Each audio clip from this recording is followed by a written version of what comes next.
Welcome back to Tech Simplified. I'm Sly Gittens, and today we're diving into the world of Microsoft Azure, giving you a quick overview of one of the leading cloud platforms in just 1 minute. Learn how Azure is powering businesses and developers around the globe. Microsoft Azure is a cloud computing service created by Microsoft for building, testing, deploying, and managing applications and services through Microsoft's managed data centers. It provides a range of cloud services, including those for computing, analytics, storage, and networking. Users can pick and choose from these services to develop and scale new applications or run existing applications in the public cloud.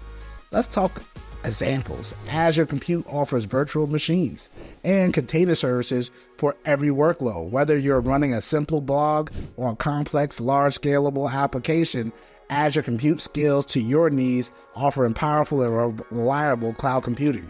Next up, Azure AI and machine learning services are second to none. With Azure Cognitive Services, OpenAI, business confuse their apps, websites with intelligent algorithms to seek, hear, speak, and understand and interpret user needs through a methods of communication. And for Internet of Things, Azure IoT Hub lets you connect, monitor, and manage billions of IoT assets from smart thermostats to industrial equipment. Azure IoT is revolutionary the way we interact with physical worlds and around it. And that's just a tip of the iceberg of Microsoft Azure.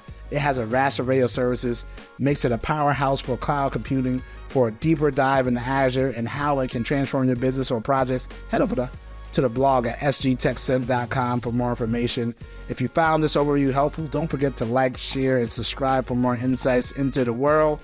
Questions about Azure or suggestions for future topics, drop them in the comments below. Until next time, keep simplifying and exploring the potential of cloud computing with Tech Simplified. I'm out. Peace.